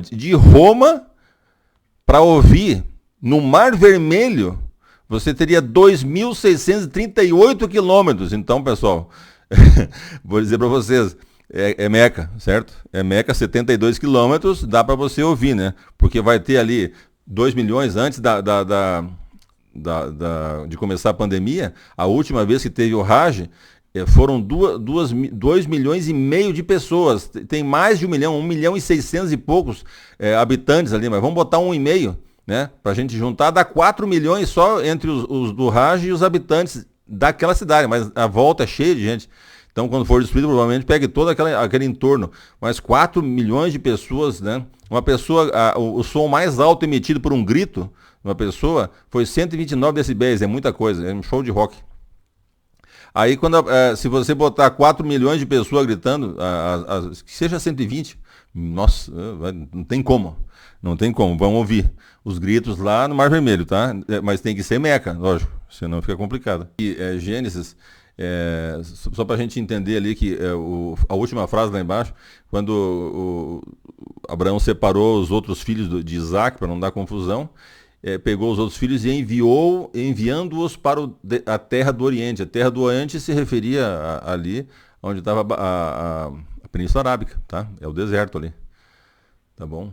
Pode ser outras coisas, mas a gente achar esse povo está lá. O povo está lá, os descendentes estão lá, todos de Abraão, né? Aí aqui Jeremias 49, 28, 33, né? A respeito de Quedar, dos filhos de Azor, dos reinos de Azor, que foram derrotados por Nabucodonosor, rei da Babilônia, assim diz o Senhor: levante-se, ataque Quedar, destruam esse povo do Oriente. Então, esse povo do Oriente está se referindo a Quedar, Azor e Quedar, eram as duas tribos nômades mais fortes, né, durante muito tempo, ali no tempo de Nabucodonosor, né? Então, ele, quando fala esse povo do Oriente, está se referindo normalmente a Arábia Saudita. Pode ser que não, mas esse é o contexto. Azor se tornará uma morada de chacais, um lugar desolado para sempre. Ninguém vai morar, homem nenhum habitará. Então, também estão simbolizando a destruição dos árabes, né? Que eram duas tribos fortes, descendentes. Quer dizer, o Quedar é descendente de Ismael. Azor pode ser que seja também, né? Aí já não está nos filhos, não está na genealogia. Então aqui Jeremias 50, 3, 8 e 9. Porque do norte veio contra ele uma nação que tornará deserta sua terra e não haverá quem nela habite. Tantas pessoas como os animais fugiram e se foram. 8. Fujam da Babilônia, saiam da terra dos caldeus, sejam como os bodes que vão adiante do rebanho, porque eis que eu suscitarei e farei vir contra a Babilônia um conjunto grandes nações da terra do norte, e se porão em ordem de batalha contra ela. Assim ela será tomada, e as flechas deles serão como guerreiros bem treinados, que nunca voltam de mãos vazias. Está falando do ataque da destruição, né? Jeremias 51, 44 e 47, 49, bem. Castigarei Bel da Babilônia e farei com que lance sua boca e o que engoliu, as nações nunca mais afluirão a ele. Veja bem, afluirão a ele, né? Quem que aflui até lá, né? Esses milhões que vão para o Hajj, e fora do Hajj vão também muita gente, né? Mas todos os dias tem gente. Agora, no Hajj é muito, né? Então todas essas pessoas nunca mais afluirão para lá. E todos os seus feridos cairão no meio dela. Opa! Então os feridos cairão no meio dela, não dá tempo de fugir. Eles vão cair naquela cidade. E agora veja o 49. Como a Babilônia já não existe mais, nós estamos falando de Meca, né? Como a Babilônia fez cair os feridos de Israel, assim na Babilônia cairão os feridos de toda a terra. Opa, então em Babilônia estarão feridos de toda a terra? Sim, o Hajj, a pessoa vem do mundo todo. Certo? Eu conheço pessoas aqui que foram no Hajj, pessoas do Brasil, né? Vão do mundo todo. Lógico que quanto mais perto, mais gente tem, né? Mas vão do mundo todo. Esses feridos vão cair lá do mundo todo, porque vai ser um momento de peregrinação. Eles estão no Hajj, não tem outro jeito, tá? Embaixo aqui, só para comparar, botei lá Apocalipse 18:4. Saiam dela, povo meu. Jeremias 50, 45. Sai dela, povo meu, né? Ou seja, eles estão falando do mesmo assunto. É o mesmo assunto, sabe? Só que está falando do Velho Testamento e do Novo Testamento. Então, basicamente, isso que eu queria mostrar para vocês. E eu acho que esse seria o... tem uma coisinha que eu queria mostrar ainda, que é assim, com relação Deus fala aqui no verso 50, 28, eu tirei alguns versos, lá não dá para botar muita coisa, mas ouve-se a voz dos que fugiram e escaparam da terra da Babilônia, para anunciarem em Sião a vingança do Senhor, nosso Deus, a vingança pelo que fizeram contra o seu templo. Isso aqui não tem nada a ver com a destruição, com a conquista lá pela Pérsia, né, por Ciro. Isso está falando do fim, né? A vingança por causa do templo, né, e a destruição que ocorreu. Então vamos ver quem que destruiu e o que aconteceu no templo ao longo do tempo, né? Então, primeiro templo de Salomão, tá? Ele foi destruído por Babilônia em 586 a.C. Por isso que eu botei lá entre colchetes D de dado, destruição, destruído, tá? Agora o 2 ali, Antíoco IV Epifânio, em 167 a.C., ele profanou, ele não destruiu nada. Tanto que a recuperação foi em 7 dias, no 8º eles dedicaram, já estava pronto. Eles só limparam lá, tinha uma coisa ou outra que tinha quebrado, eles repararam e tal. Acabou, estava inteiro lá a estrutura, mas eles tinham profanado, feito miséria.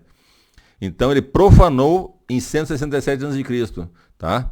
Depois, o D, ali no 3, vizinhos. Por que vizinhos? Porque não foi Tito. Tito mandou não encostar no templo. Então não foram os romanos.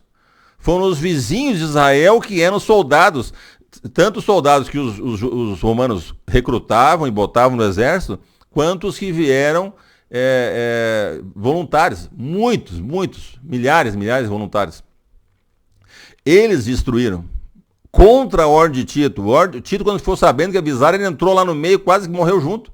Ele ficou desesperado, gritando com as pessoas, mas não tinha, ninguém ouvia, não dava bola. Aí ele teve que deixar mesmo assim e pronto, né? Então, esse é o problema. Por isso que eu botei vizinhos, que não foi Roma, nem o Tito. Foram os soldados da região ali. Por isso que fala, o povo de um príncipe que virá. O príncipe virá é a besta. De qual povo? Daquele povo que destruiu, que eram os soldados da região, tá? Não é Roma, não eram soldados romanos. Roma nem tinha quase mais soldado romano quando era muito longe, assim, né? Tá? Depois o quarto ali é Islã. Então, veja, é ocupação. O O ali é ocupação. O Islã, ele quando em 632 morreu Maomé, eles saíram e começaram a conquistar. E aí, uns anos depois, ali em 67, 636, eles fizeram um cerco em Jerusalém. E aí não se sabe ao certo se foi em 37 ou 38 que eles conseguiram romper o cerco e se apropriaram do templo, certo? E isso durou até 1967. O que aconteceu em 1967? A Guerra dos 6 Dias. Tá? Então, veja, na Guerra dos 6 Dias, eles tomaram o controle de Israel novamente, né, de Jerusalém e do templo. Subiram até lá e acabou, controlaram, o exército controlou. E aí depois muita coisa na diplomacia, veja bem, deixa lá, vai dar problema. Vamos então botar a Jordânia, que é neutra nada, né? Estava metido na guerra, mas que eles administram então e vocês podem usar, eles deixam vocês entrar lá para adorar também, né? Porque o templo é sagrado, era onde era o templo, né?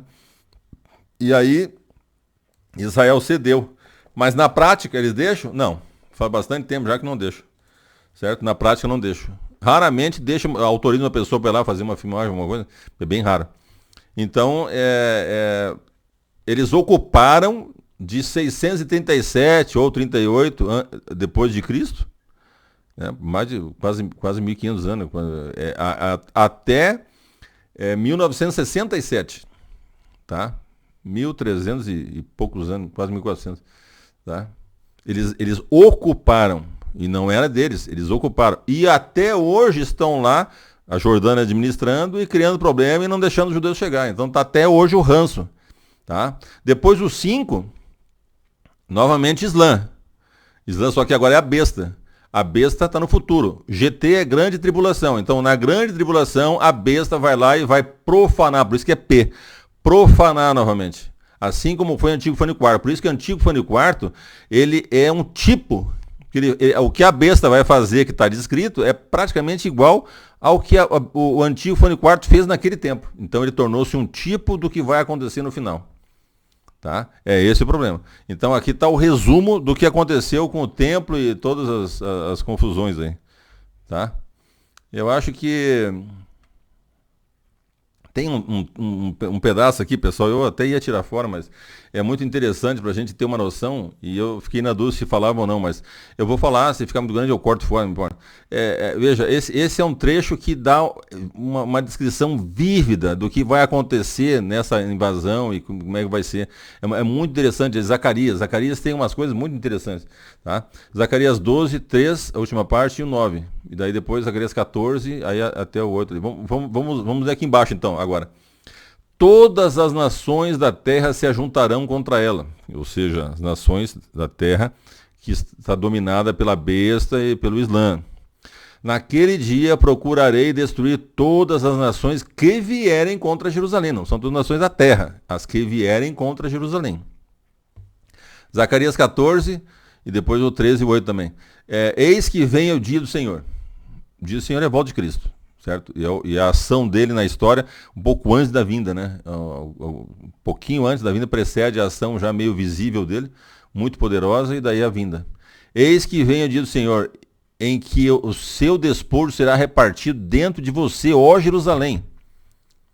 A coisa vai ser complicada, porque eles vão atacar lá Jerusalém e vão detonar tudo, né? Porque eu ajuntarei todas as nações para a batalha contra Jerusalém. A cidade será tomada, as casas serão saqueadas e as mulheres violentadas. Metade da cidade será levada para o cativeiro, mas o restante do povo não será expulso da cidade. Em toda a terra, diz o Senhor, 2/3 serão eliminados e morrerão, mas 1/3 parte irá sobreviver. Toda a terra em que houver a terra de Israel, onde eles vieram lutar, né? Então aqui, ó, Zacarias 14, continuação ali, 16 a 19. Todos os que restarem de todas as nações que vieram contra Jerusalém, entendeu? Aqui fica mais claro, porque ele vai botando, mas daqui a pouco você acha a solução. Aqui, ó, todos os que restarem de quais? De todas as nações que vieram contra Jerusalém. Não é todas as nações da terra, são os que vieram contra Jerusalém. Subirão, porque isso aqui que vai falar agora não é para todos, é só para os que vieram contra. Então, veja, todas as nações, todos os que restarem, né, os que sobreviveram, que Deus deixou sobreviver de todas as nações que vieram contra Jerusalém, lá subirão de ano em ano para adorar o rei. Os outros podem subir, né, mas esses aqui serão obrigados. Veja que interessante.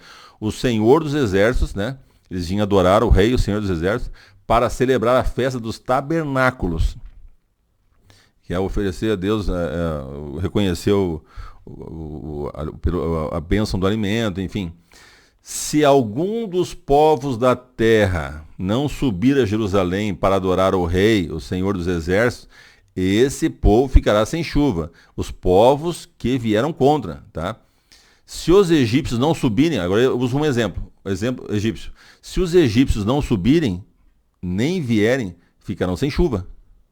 Virá sobre eles a praga com que o Senhor castigará as nações, que não subirem para celebrar a festa dos tabernáculos. Esse será o castigo dos egípcios, o castigo de todas as nações que não subirem para celebrar a festa dos tabernáculos. Tá? Então veja, as nações que vieram contra, por isso que elas vão ter que fazer isso aí. O Senhor rei, o 9 aqui embaixo, o Senhor será rei sobre toda a terra, esse é o milênio, tá? Porque isso aqui é no final, ele está dando a solução, depois que ele vencer esses povos, e eles vão ter que vir todo ano, e ele está descrevendo agora, o Senhor será rei sobre toda a terra. Agora sim, só um soberano vai conseguir dominar a terra toda, o planeta todo. Só um, que é Cristo, nos 1000 anos. Nunca haverá um governo universal antes de Cristo, tá? É importante entender, senão você pensa sempre esperando um globalista, um governo global. Não, ele pode mandar nessa parte ocidental e alguma, mas não o planeta todo não. Tá? Então o Senhor será rei sobre toda a terra. Aí sim, ele criou tudo, ele é o rei de tudo. Naquele dia, um só será o Senhor e um só será o seu nome. É isso, Cristo. Toda a terra se tornará em planície, desde Geba até Rimon, ao sul de Jerusalém. né? Mas Jerusalém será exaltada e habitada no seu lugar. Desde o portão de Benjamim até o lugar do primeiro portão, até o portão da esquina, desde a torre de Anel até os lugares do rei. Será habitada e já não haverá maldição. Jerusalém habitará segura. Tá? É isso aqui que eu queria mostrar para vocês. Tá? Então, acaba que a destruição de Babilônia, ela está no meio da grande tribulação, não no meio, mas está na grande tribulação, e depois desse embalo ali vai acontecer uma grande, a última guerra, né? A última guerra jamais para o fim da grande tribulação. A última guerra vem o apoio até da China, certo? E aí o exército será um exército gigantesco, fala 200 milhões na Bíblia, a gente não sabe se aquilo é hiperbólico, né? Ou se é real, mas que tem como fazer um exército juntando todos os 200 milhões, tem. Porque eles vêm preparados mesmo para enfrentar os islâmicos preparados para enfrentar o falso Cristo, o falso Messias, só que é o verdadeiro. Esse é o problema. Eles vão estar enganados. Então aí, quando forem destruídos, todos os povos que Deus permitir que sobrevivam alguns, aqueles lá vão ter que vir adorar todos os anos na festa dos tabernáculos. E Jesus vai reinar sobre a terra. Esse é o reino de Cristo nos 1000 anos. Tá? É isso aqui, Zacarias 14:9, está definido ali. O Senhor será rei sobre toda a terra. Naquele dia, um só será o Senhor e um só será o seu nome. Tá? Não tem mais Alá, né? Porque o Islã foi destruído completamente. Era a religião falsa, é os que foram enfrentar, encabeçando a besta, principalmente, né, um adorador de Alá, ele vai encabeçar a guerra e vai ser destruído. E aí vai ficar Cristo que vai reinar, tá? O diabo tentou reinar esse tempo todo, mas sempre teve guerra entre eles, nunca conseguiu um governo só. E agora, ali no final, na grande tribulação, se define Cristo como vencedor e vai reinar os 1000 anos, tá? Então, eu sei que foi longo, mas foi necessário mostrar todos esses detalhes aí. Agradeço os que ficaram comigo até agora, tá? Um abraço para vocês. Tchau, queridos.